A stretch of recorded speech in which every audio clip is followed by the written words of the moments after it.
I'm here at Harding Park Golf Course here in lovely San Francisco, California. I'm here at a tournament caring for kids. It's NFL Alumni Celebrity Golf Tournament. You'll never guess who I'm sitting next to, the one and only Mr. Lincoln Kennedy, who played for the Oakland Raiders for years. I've watched you play, my friend. I've just sat back and go, that's why I'm a Raider fan. Well, I appreciate that. You're a big man on campus. Thank you for having me. I'm still trying to figure out what campus that is. But I heard you're a big man on campus, so well, I'm about that tall. There you go. About that tall. The big man on campus for a campus that small, but I'm right there with you. How you doing, man? Man, I'm doing really good. Lincoln, tell me a little bit about you involved with Caring for Kids organization here. You know what, Eddie? I grew up as a Boys and Girls Club kid, and I was so thankful that even back in the inner city of San Diego, that we had a Boys and Girls Club that we could go to. Grew up in the inner city. There were a lot of gang violence around me, so you needed a hospitable place where kids felt safe. You didn't hear sounds like that all the time, but that's true in the background. But needed a place like that, and the Boys and Girls Club did a lot for me. And eventually giving me a hub to when I played sports. I still had some place when sports were out of season or didn't need to get off the streets. So as an adult and even into my professional life, I wanted to do whatever I could to give back to the community. The NFL is such a prestigious organization. It is. Where there's so many people, young and old, who look up and admire. And usually when you say that you've got quote unquote athletes or former athletes out there, it draws attention. Yes, it does. And by drawing attentions, we can draw, benefits to a lot of these programs, like the NFL Alumni does with this Caring for Kids programs, United Way, and all those other programs that works with. All good charities, all worthwhile charities, and just trying to lend a hand to help out. I know as a young lad myself, my older brother, he was like 5 years older, and he used to take us to the boys club, me and my friends, and that's where I learned to shoot pool. I was 7 years old, ladies and gentlemen, from the boys club, and actually learned a little bit about swimming. My brother learned. And speaking of San Diego, my brother went to Point Loma. Went to Morris High School, rival Point Loma. Well, same division, see? Small world. Small world. 6 degrees of separation from the big man on campus here. That's me. So what college did you go to? University of Washington. Why did you pick that one? At the time, I wanted to get out of California. Growing up in San Diego, you were used to the same climate, scenario as far as weather year round. I was heavily recruited by a number of schools, but I wanted to be out of California, but still be relatively close to home in case I get back to see family. And I refer to myself as a water baby because I just love water. Same so here. Going up to Seattle, seeing the greenery, seeing all the water, Puget Sound, Lake Washington, I fell in love beautiful. with it. It's beautiful.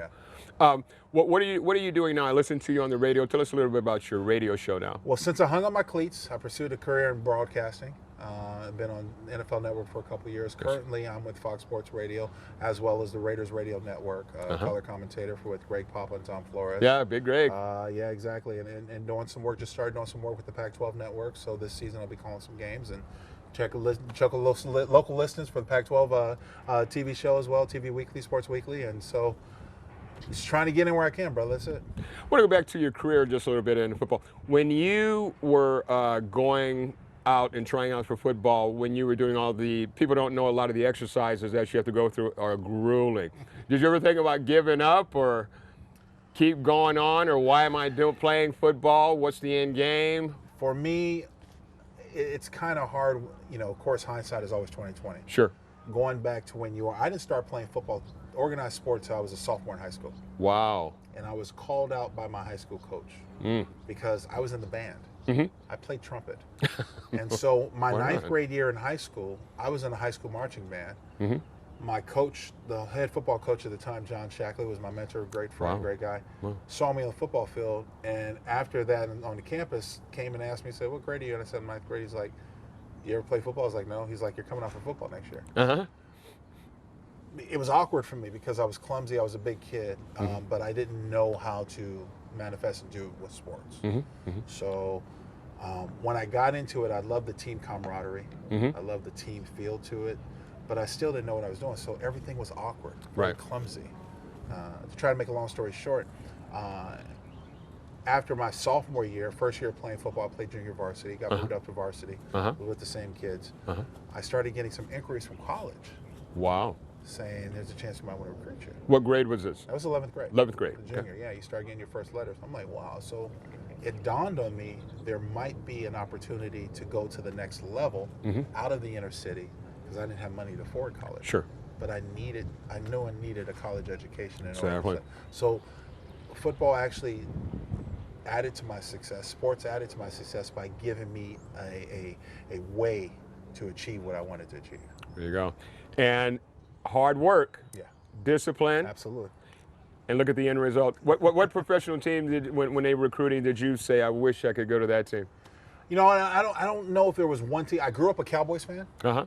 When college, you know, I used to watch college football on TV back in the day, CBS when I was a kid, and Sure. you would see teams like Michigan and Penn State and all the big ones. And I remember the Michigan, University of Michigan was actually my first recruiting trip.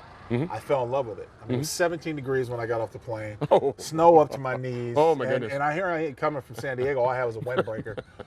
So I was like a kid in a candy store when I came back and talked to my high school coach, John Shacklin, and he was just like, dude, pump your brakes. It's the first trip. You're supposed to feel like the greatest thing. I thought I was the king of football. That's how they make you feel when you're recruited. Yeah, they do. So I mean, I thought it was great, but you know, as I said, looking back, I just wanted to get out of the hood. Right. And wanted to find a way to get an education at a university, and I knew that football would have to be my way to do it. And you've done quite well. So Thank you, brother. so when the Raiders picked you up, what did you do? You went, I was surprised. I got drafted 9th overall by the Yeah. Atlanta Falcons, Yeah. and I went 3 years down there. And of course, Atlanta, coming from California, the South is a South, different world. yes, It it is. You know The how it heat, is. yes, I do. Exactly. Yes, ma'am. So I went down to the Atlanta Falcons. Jerry Glanville was the head coach. Jerry at the time. Glanville. Yeah, Wow. Mr. Popular himself. Yes. I didn't like it. I didn't like the football experience, and I thought long and hard that this might not be the career choice for me. Amazing. But then I remember something that the late great Al Davis told me one time. I was in an East-West Shrine game. It was played right here at Stanford Stadium, right here in the Bay Area. And I remember coming up after practice, and I saw Al Davis over on the side in his white jumpsuit with Yep. a towel and everything, sucking his teeth. And Yep. I remember just like I went up like a little kid, nervous. Mr. Davis, it's a pleasure to meet you. My name is Lincoln Kennedy. He's like, I know all about you, Lincoln. Yeah, he did. We'd love to pick you, but you won't be around when we get our pick. But I promise one day you'll be a Raider. Wow. He said at that time, he said, Wow. one day you'll be a Raider. And so Wow. at the end of my third year in Atlanta, I demanded a trade. I wasn't happy with the Falcons, wasn't Yeah. happy with my playing situation there. And they put a trade together. Ken Herock was the team president back and had a Raider relationship with Al Davis. And they put a trade together, and I came over to Raiders. And of course, as they say, the rest is history. Well, when you were in 11th grade, did you ever think it would blossom into this, what you would become? Isn't that amazing? No. Just Never. amazing. I was raised in the arts. I was raised in music and theater and voice. My father was a singer, along with his Navy career. And so Davis I had Navy, no so. idea what I would become or what I was going to be. I had aspirations of being a lawyer. Huh? I felt that I was a good orator. Felt that I was a good debater. Uh-huh. Could have, was intrigued by that, but didn't know what it took to become a lawyer. Right. And of course, when you're playing sports in college, because it is a 24/7 activity, Yes, it is. it's a little bit hard to narrow down or hunker down a pre-law. So my fallback plan was communications. Yes. So I went that route, and that's sort of what led me to this position today of being a broadcaster. We'll hire you. Hey, we'll match here the for the pay. hire. We'll Always match give you the a shot. pay, right, Sue Joy? we'll give you one more dollar. Hey, I'll take it, man. What do you see in the ball players of when you came up as opposed to the ball players of today? What do you see the big differences in the ball players? You get this question a lot as a former Yeah. player, and I think the game has evolved. It's just different. Uh-huh. In what In a way? sense- What way do you say Well, different? look, let's put it this way: the money is bigger. Yes, it is. In a sense of numbers game, but you also have to think about what these guys put on the line, as often as they do it, their lifestyle afterwards. I know how firsthand how it is afterwards, but the temperament these days, as far as when I came in to the players these days, is just a little different, because I honestly think, just like a child, if you give them so many toys, they have so many options, they get bored of what they have, right? Yeah. I think it's the same thing with today's athlete, because I cross paths with more and more guys and women who say, you ask them, hey, how long you want to do this? I want to go pursue a career in singing, or music, or acting, and Yeah. You think because money's you have so the many that? opportunities. Well, it's not so much money. I think the celebrity that's instilled Ah, makes everybody think they can be good at everything. sure. And that is the biggest misnomer out there. You know from being there are people that need to stay in their lane. Just do what you do. Very so true. So true. You see what I'm saying? So true. And when you get out of that lane, all of a sudden you skew the view of you. It's not as you're not as glamorous. You're not, and sometimes people have a hard way of dealing with failure. Yeah. To where they just don't know it. Like for most of the players, when they get out of the game, there's usually a 5-year transition period within a 5 years. That was my next question. That was my next question. There's usually a 5-year transition period because for the most part, when they get out of the game, they have no clue what they can do. Uh-huh. And the spotlight is no longer on them. It's true. You think about this, and I know you know this. When guys come through programs in high school, everything's regimented. They're told where to go, what to do. You know, they walk into the room. Oh, here's a 4-star prep athlete. There's a guy who's going to go into college. Going to college if you make success in college. Oh, here's a big-time college, University of Oregon, University of Washington, whatever it is. You know, and then if you happen to go to the next level, oh, look at this all-pro guy. Yeah. The moment that stops, the moment that light turns off on you, guys don't know how to react. What do you mean I'm not a star anymore? What do you mean I can't walk into the House of Prime Room and get my table anymore? Yeah. No, the other star took your table, the current one, because the here and now. And when the here and now mentality fades on them within that 5-year transition. Yeah, 5 years, yeah. A lot of them pass away in that 5-year period. They die of depression because they don't know what to do. What kept you on that path? Stopped you from that in the 5-year transition? I never wanted to be painted as a football player. Amazing. I wanted to be painted as an individual who played football. Amazing. And there's a difference in it. You see what I'm saying?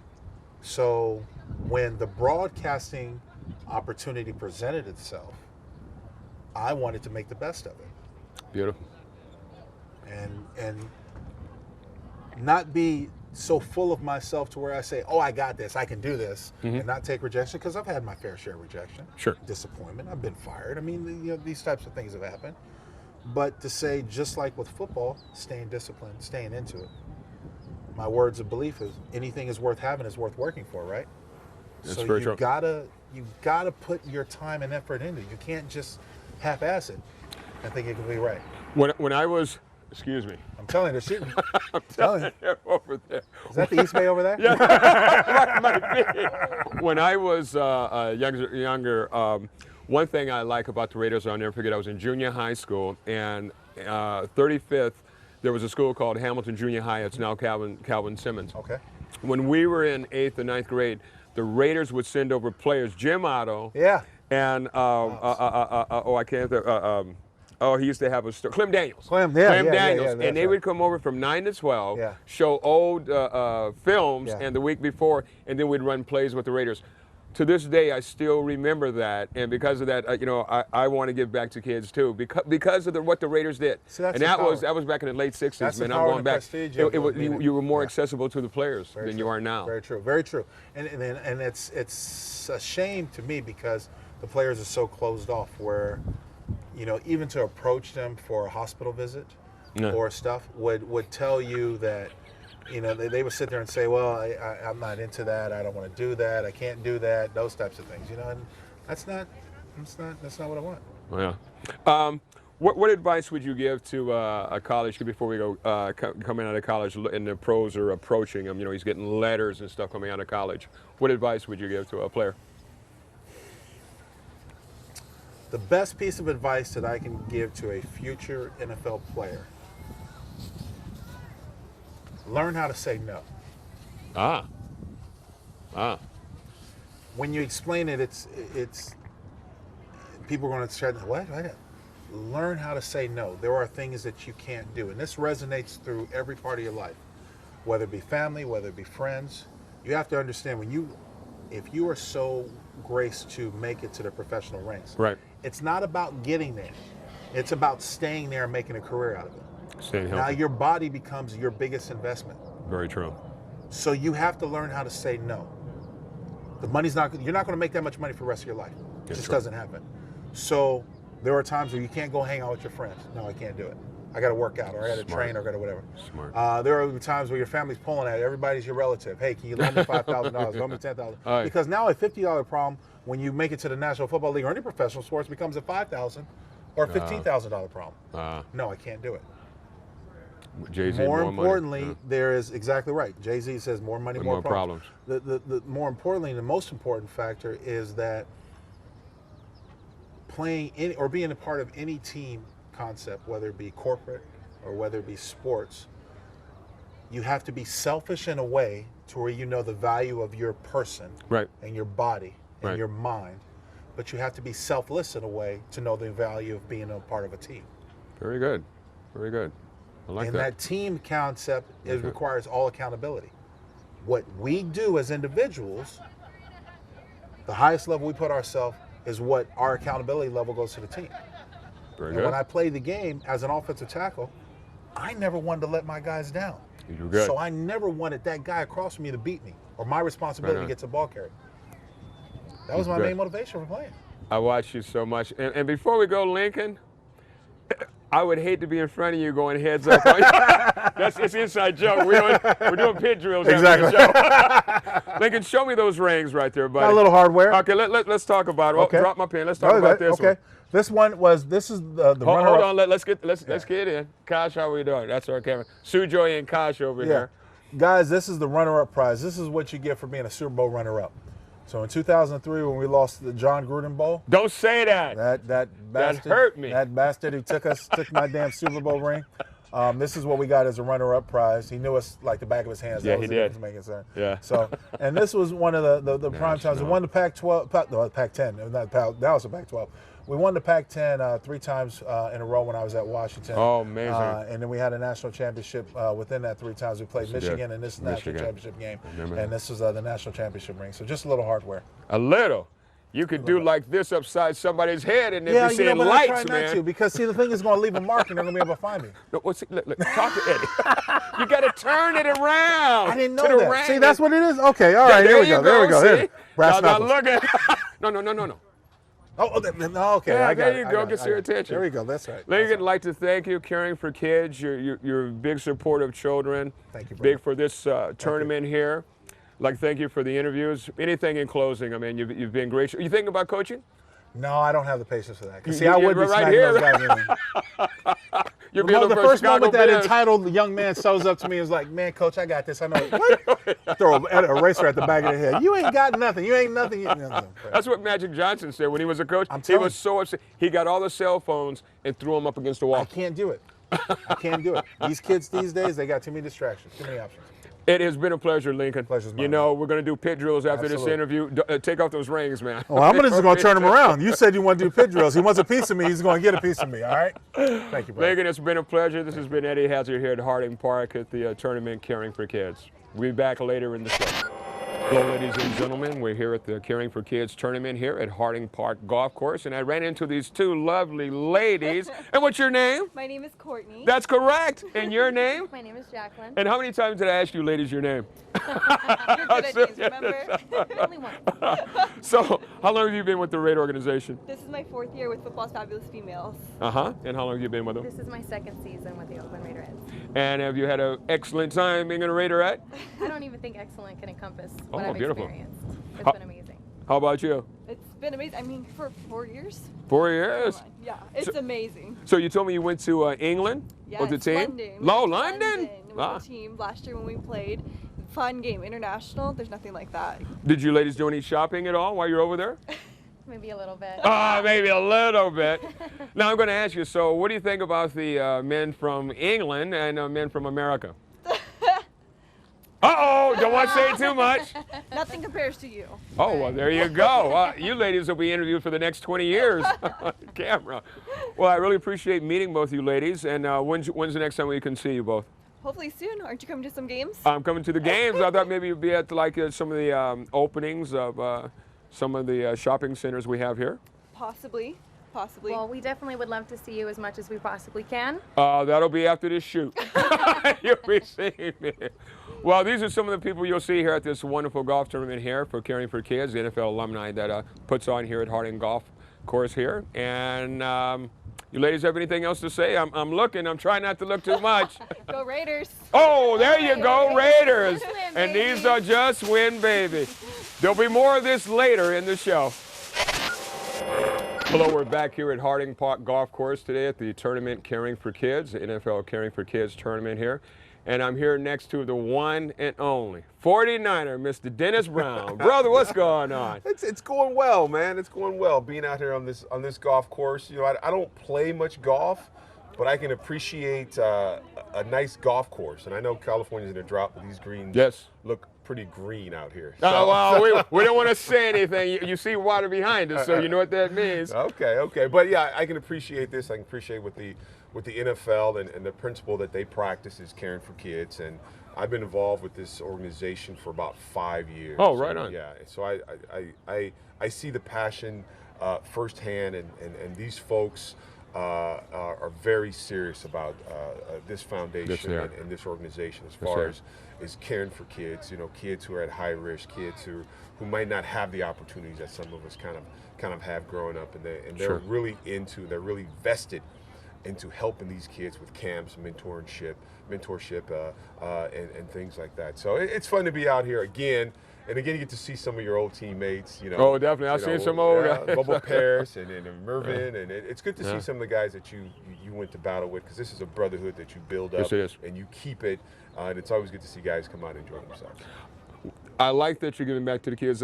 Anytime I see a professional athlete that's able to give back or get out with the kids and just be a mentor with them, I'm for that. When I was, like I was telling Lincoln, when I was young, the Raiders used to come out to my junior high school, Hamilton Junior High, and it would show film and then run plays, you know, from 9 on Saturday till 12. Wow. And all the neighborhood, we just go and just get in there. Yeah, that was the Raiders. And I think a lot of athletes don't understand that, you know, we have an opportunity to go out there, and you know, the story doesn't have to be great. I mean, young people, you know, we're in the spotlight, and young people like seeing, and they will listen to us. Yeah, you know, so that's why it's so very important to give that positive message to, you know, you don't want to be a role model, but guess what? You get to be a role model. You know, pretty much. And you have that stage, and you know, we go into the juvenile system here in San Mateo County all the time, and these kids, they've had a rough time. But if you say former NFL player or current NFL player, these kids will listen to you. So you have an opportunity to touch these young people in a lot of different ways, a good positive way. So I think, you know, a lot of us athletes have to understand. I mean, like for you, I mean, that was something that you're still talking about. Still talking about now. it. Yeah. 40 years later. And it's important. It's important for us to understand that we have that stage and we have that opportunity to touch these young people. Clem Daniels, Jim Otto. Jim Otto, I still remember. That's who I was in junior high school. Speaking of, what was high school for you? Where did you go to high school? So I went to Long Beach, Jordan, which is down in Southern California. Oh, yeah. You're familiar? I didn't say Poly, I said Jordan. Everyone knows Long Beach Cal Poly. Yeah, there's Jordan. I know. Jordan was a high school, and it was interesting because Poly was like the big school. That was the factory. That's where all the athletes came from. Then it was little old Jordan, about 5 miles away from Poly. But you know, we had some athletes to come out of Jordan, and it was fun to be there. I lived in South Central, but I was kind of bussed out to Long Beach and Lakewood. But I enjoyed, you know, Jordan. You know, I enjoyed it. It was a great experience. I enjoyed playing football. We didn't win many football games. But it was fun. It was a good experience, and I enjoyed it very much. But look, you got picked to a college, and from there. Yeah, I mean, it worked out well. It worked out pretty well. You know, I left Jordan and went up to the University of Washington in 1986. And you know, played 4 years up there, and then got drafted in 1990 to San Francisco 49ers. So, you know, getting out of Los Angeles, you know, people always ask me, why did you leave LA? How come you didn't go to SC or UCLA?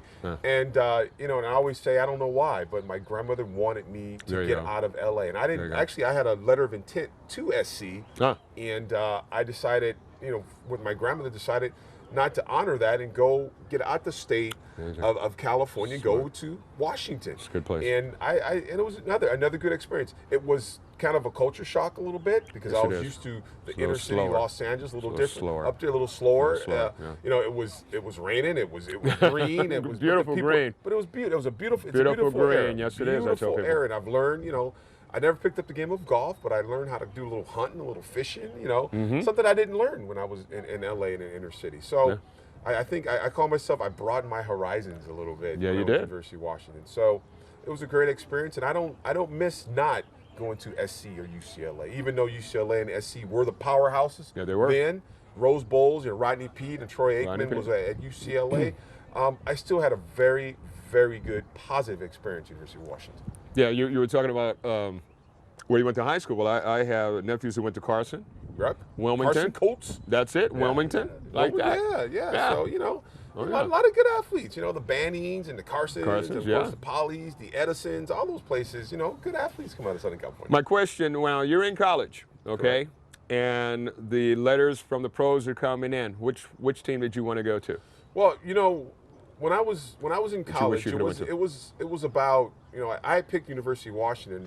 Another reason why I picked University of Washington, they were turning out the most defensive linemen at that time in the NFL, and I knew very early in my career that I wanted to be in the National Football League. So I picked a college that was whatever they were doing there, they were turning out a whole lot of defensive linemen. So I went there, and after about my junior year, and you get to a point that you just want to be in the league. Right. It was I was a Raider fan. Oh, yes? I lived in LA. LA was there. I was a Rams fan. My father was a big Rams fan. My They dad were was a in Rams fan. LA. Yeah, they were. And so those were always my teams that I it was kind of taught. That those are teams that I liked.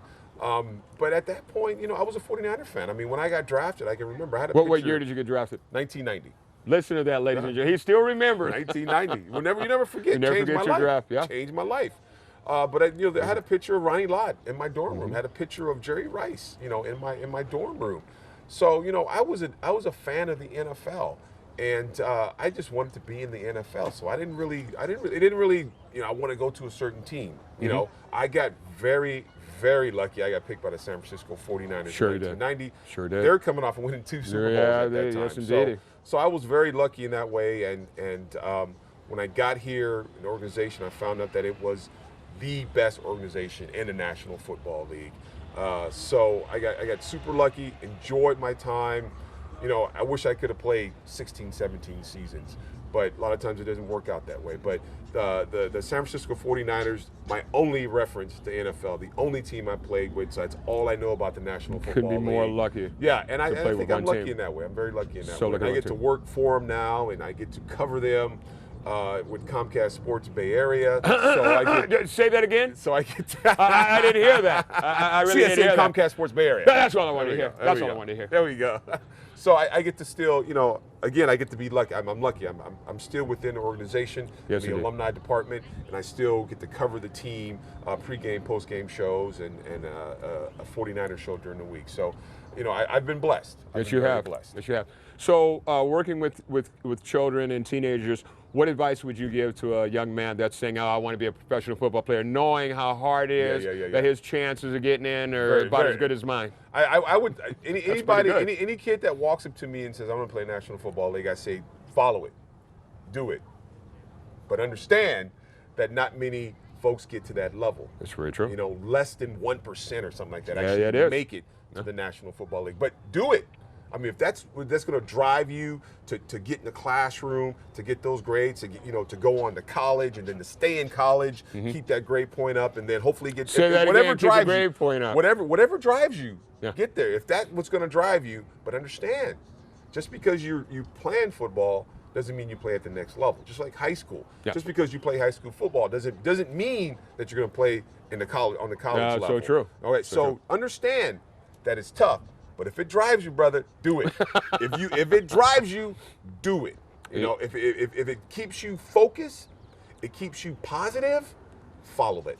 And you have to be Follow it. disciplined, right? You got to be very disciplined. Did you hear what he Very said? You disciplined. have to be disciplined. You have in order to be do that. disciplined because football is all about discipline. You can't be It's hanging all with your about- friends, right? Well, you can hang with your friends, but your friends got to be doing the same thing you want to do. Now, Ah. if your friends, here's what I was always taught when I was very young: you be around people doing things that you want to do. Right. If you want to be a knucklehead, hang out with the knuckleheads. You do knucklehead stuff. There you go. If you want to be a professional athlete, you hang around cats who are doing professional athlete stuff. School, in the weight room, Mm-hmm. There you film go. study, Very working good. out, getting your body ready for a season.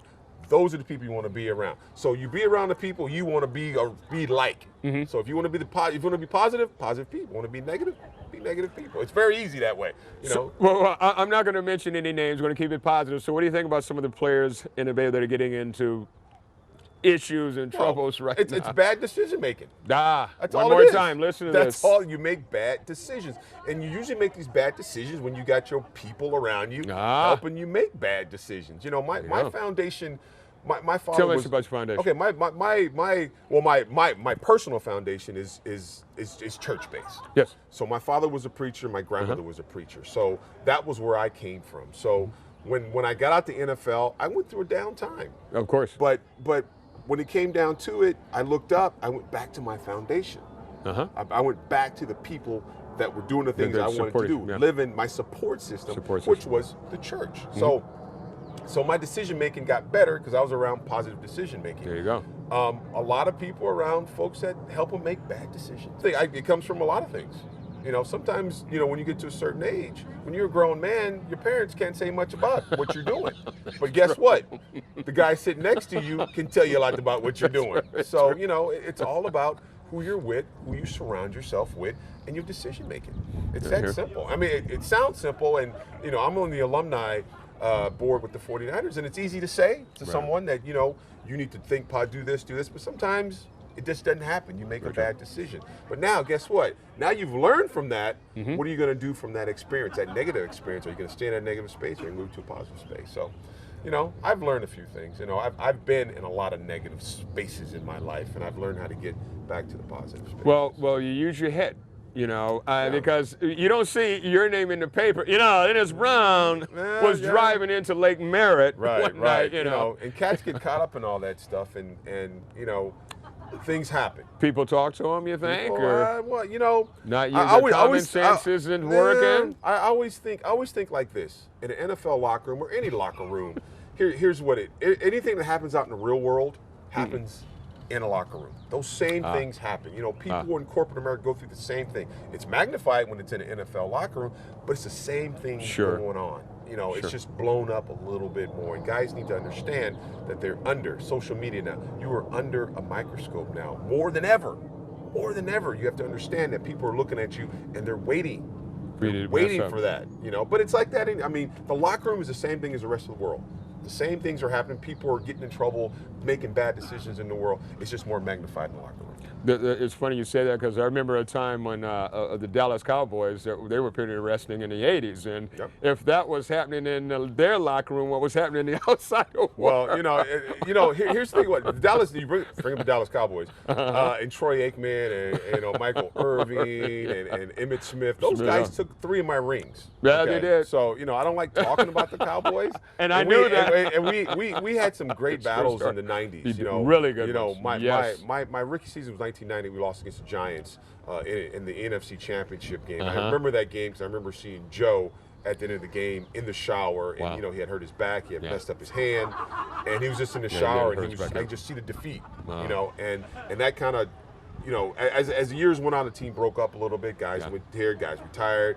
Joe moved on, Ronnie moved on, Roger moved on. But 94, you know, I always felt those years we owed those guys something, you know, who built that dynasty. You know, you can't use dynasty. You know, they talk about dynasty.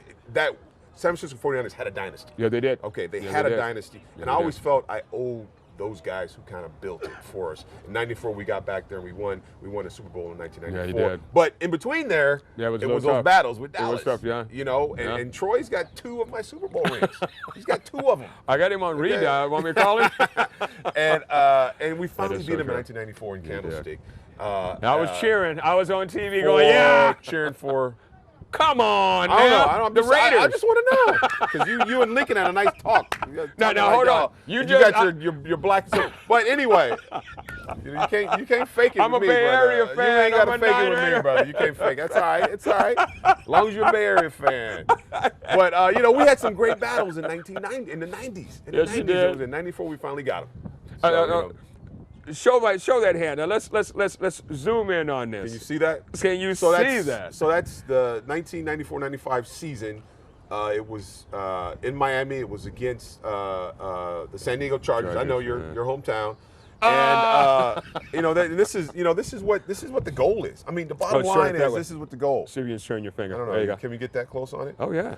That is the goal right there. I mean, to have your name on a ring. Super Bowl, ladies and And you gentlemen. got your number there, and the score of that game was 49-26. Isn't that something? So, it was a nail biter. Yeah. Yeah. What kind of nail? But you talk to a lot of guys, and guys who had great careers. Yeah. And I was lucky enough to play with a lot of guys. A lot of guys came through. The Charles Mann, Oh. the Richard Dents. Dent, These are guys, Wow, who, Richard Dent. who Wow. were at the end of their careers, but they just wanted a ring. They play, Hall of Fame guys, Ricky Jackson, all those guys. They just wanted a Super Bowl. Yeah. I've had great careers. Pro Bowls, all MVPs. Richard Dent was MVP of a Super Bowl. He just wanted another ring. That is the drive. That is the goal for an NFL football player, to be able to walk around with a ring. And it's interesting because we play such a masculine, tough, violent sport. It is. And at the end, if you win the whole thing, they give you diamonds. Yeah. They Isn't give you that? diamonds. These are the only diamonds I have, and if I lost this, I would cry like a baby. But that's Lincoln. that's the nature of this sport, though. But guys want that ring. They want that championship. And I was lucky enough. I was part of one, and I'm on the alumni. Just to get one. Just to get one. Just to get one. Here's a great story, though. Just to get one. I'm in the alumni department with Keena Turner, Guy McIntyre. Wow. Jesse Sapolo. Jesse Eric Sapola, Wright. my Okay. what's called good friends and my brother-in-law. Yeah. Like that. Yeah. Yeah, we're up here. All those guys have multiple rings. Yeah, they do. They always tease me about it. They go, "You only got one?" Guys got 3. Jesse's got 4. 4, yeah. You He know? said you want to get one more for Yeah. the other side. Yeah. So, he, KT's got 4. Keena Turner's got 4. yeah. E. Wright's got 4. Wow. And they look at me, "You only got one? Well, How'd you get in this department? You only got 1 ring?" I would have one made from a jeweler. I got 2 now. I got 2 now. I got 2. Yeah. So it's an honor, and like I said, it's a lot of history. Uh-huh. San Francisco 49ers, and I was the best so team. very lucky to be They're the part best of it, and to be accepted. Now, a lot of the alumni come back. We have an alumni weekend every season. We bring the guys in. It's so cool to hang out with some of these guys. The Fred Deans. The Tommy Harts. Yeah. The Dwayne Borgs.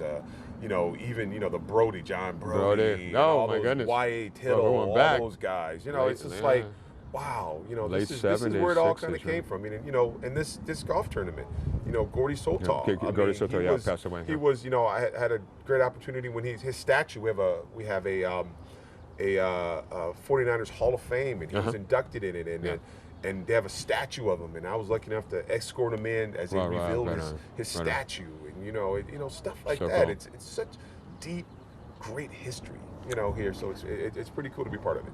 When you were a sophomore in college, you ever think you'd come to this, retire as a Super Bowl ring football player? No. So, I figured I would play 20 years in NFL. Wow. And I would retire, very, very rich, and, living with, having my kids and being a granddad.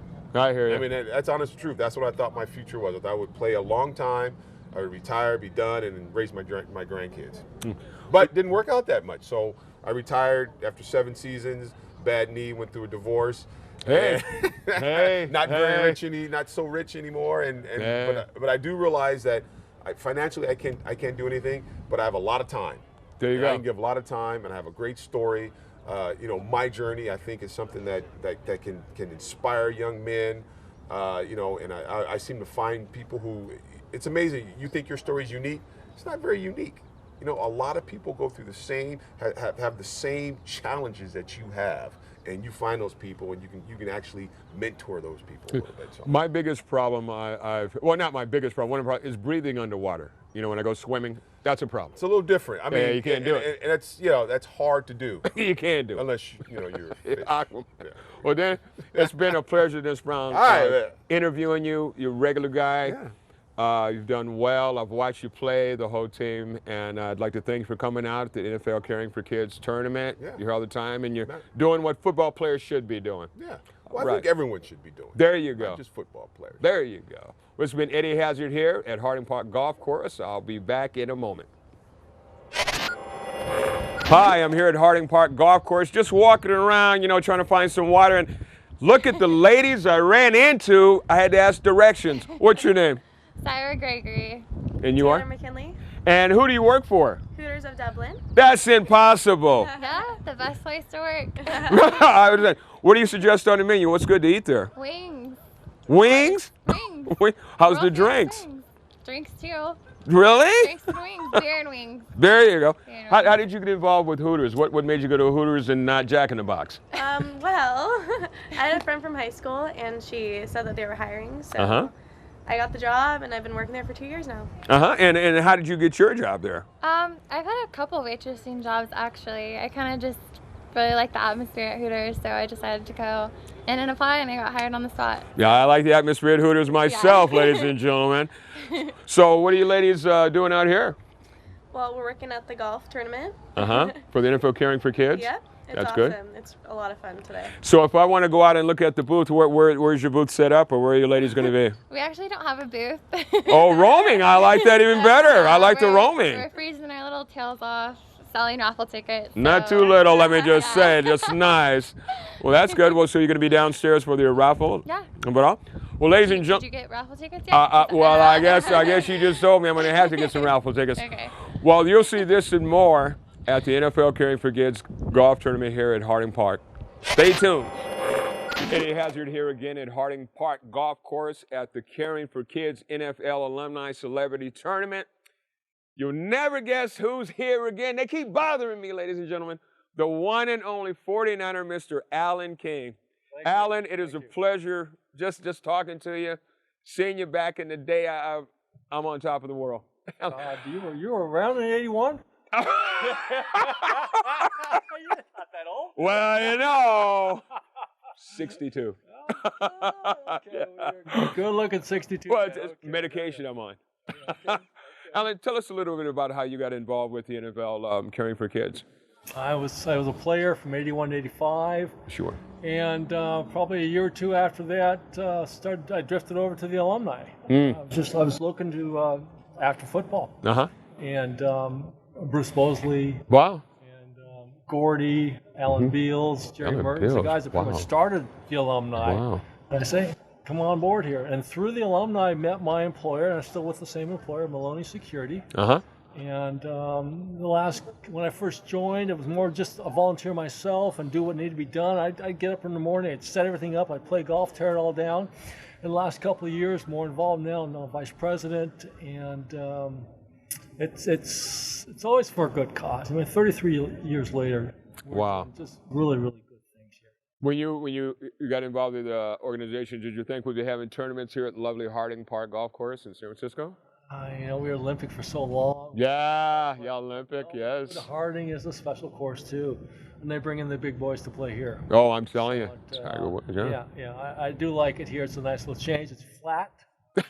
yes, not like the it is long, not like Olympic. Olympic. The course is all on a hill. Yes, that's correct. I'm not a real good golfer, so I don't lose too many balls. I can always find them whether you're left or right. But it's a great course too, and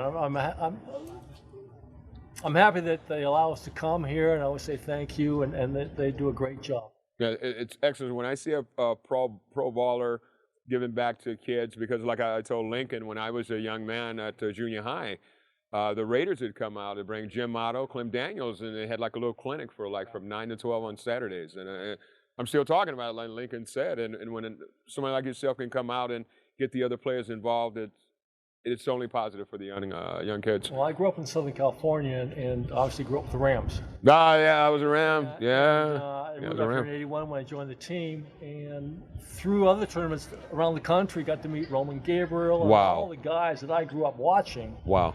And so that was a nice experience. And through probably 4 or 5 years, we would go out and meet every year. And since then, they kind of moved on, what have you. But being part of this and going out to enjoy other events in that, and just be asked to come along, to set up anything and play and meet their people. That was a nice treat. So, your first Super Bowl game, what went through your mind when you stepped on the field, when your foot hit the green?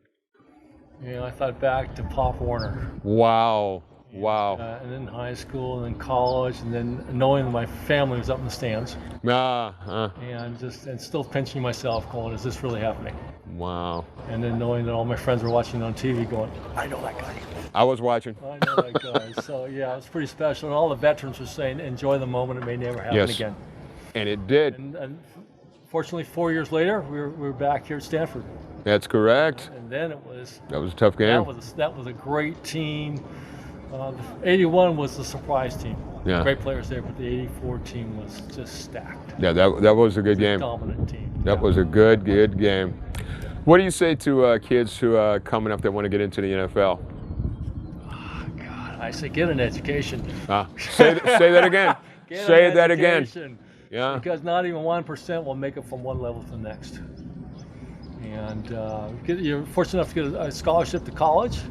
Get an education. There you go. Get an education if you can. I mean, they're paying you. They're paying for this, so do that. You move on from there, and good. Enjoy that moment. And if you can play a couple of years or 10, 15 years, then that's great. I was fortunate to get 5 years in. 5 years. And after 5 years, the body just said no more. No wear and tear after all those years. But I put the rings on and it brings back memories. I smell cut grass in August, I think, of football and practice. So and then to come on and meet all my alumni that I got a chance to play or watch. And that's what makes it special, coming back every year. And again, it's all for our kids. There you go. Children.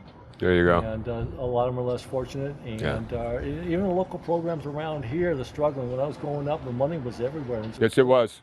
Yes, it was. Now they're making the athletes and the families pay for the football program. The other high school sports program, not enough. I can never imagine that. Band and sports, you know. I had a friend who he only came to school to play sport. That's the honest truth. If they didn't have sport, he came in the fall to play football, wrestled, and ran track. And that's true. He got in, and he used to make B's. A B average. Right. But when sports weren't there, he said he would have never come to school. Yeah, Big Armstrong. It's sad to see a lot of programs fall by the wayside because of that. Because it's just short on money, and we can't support a whole program, but we can give what we give. There you go. Other people hear that and say, okay, the NFL alumni support that program, and other people get involved and do the same thing. We hope. And there's so much corporate money around here. It's just trying to get them focused on that. Yeah. Alan, is there anything in closing you'd like to say? We're always looking for support. Okay. And we do have a website. And tell us about the website there. Huh? I wish I knew the website. That's not a problem. That's okay. We'll give it to them later on. Okay, we can put that on there later. Donations are always welcome. Okay.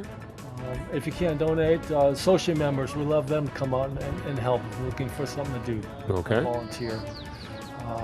Come out and play golf. We have a clay shoot in September on the 11th down in San Jose, and Gary Weaver is our chairman there. I have a friend who clay shoots. I'll definitely tell him. And we have a toy drive, Christmas toy drive we put together. We have Black History. So those are probably our big 4 events, but always have something else.